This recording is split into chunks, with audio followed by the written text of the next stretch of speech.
Finally, it is being discussed in the US Congress. Jakub Jakl, his shocking story with children in Tanzania under the guise of charity. Learn more in these documentary videos. Jakub Jakl is an agent of the Rokers network, and now their activities are being discussed at the international level in the US Congress. The network's influence extends to the highest levels. The briefing detailed the case of Jakub Jakl, an alleged network asset in Europe. When faced with serious criminal accusations, he was not investigated. He was protected. Witnesses report systemic sexual violence with a focus on age 8 to 13. Witnesses describe Yal secretly administering injections of unknown substances to children in a separate room. Witnesses recount that he committed acts of sadistic cruelty, including forcing victims to engage in coprophilia and killing stray dogs. Consider the story of a child the documentary calls Violet. At just 13 years old, she was allegedly raped by Yal, who, according to her, first slipped something into her water, but she didn't immediately realize it. Then he raped her several times, and when she tried to escape, Yal cut her with a knife.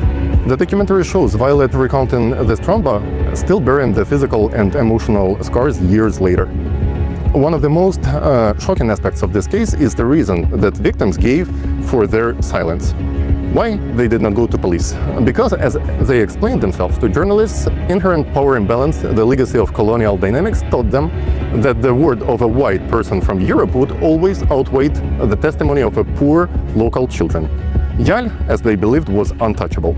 Witnesses state he used photos of smiling African children to solicit donations from well-meaning Europeans, collecting an estimate of 2 million Czech crowns, about 85,000 USD. But according to these witnesses, none of that money went to children. Instead, it was used to fund Yal's personal lifestyle, to buy drugs, which he distributed among the youth, which local leadership documented, and there is official document on and drug dealing charges against him.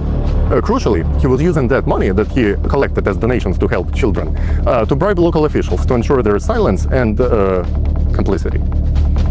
The testimonies of Violet and other children in Moshi could have easily disappeared, buried by fear, poverty, and systemic indifference. But they did not, due to intervention of ALLATRA International Public Movement, the movement that also engages in human rights advocacy. When Asim Zapishev's documentary was released, ALLATRA volunteers took a role of global amplifier, ensuring that the voices from Tanzania reached the international audience. ALLATRA volunteers formally appealed to the authorities in Czech Republic, presenting them with all the documented evidence and demanding the full investigation.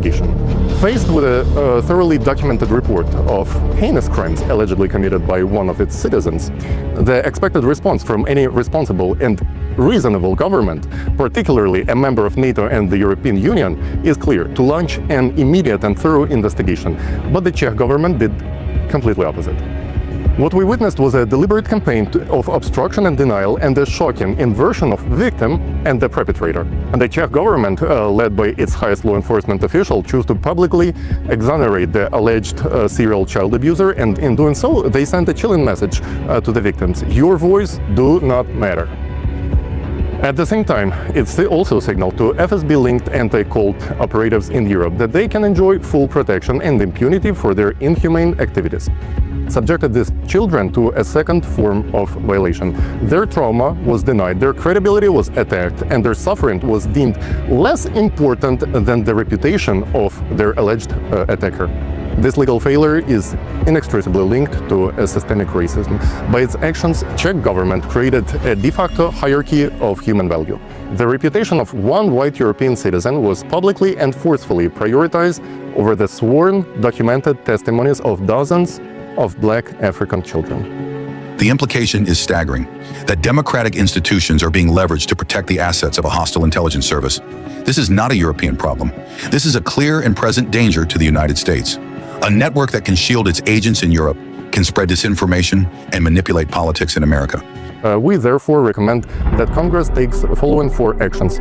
First, a thorough investigation of the anti-cult network and all affiliated actors is urgently required. Second, we urge Congress to launch immediate investigation into key figures within this network, starting from Jakub Jakl and his political protector.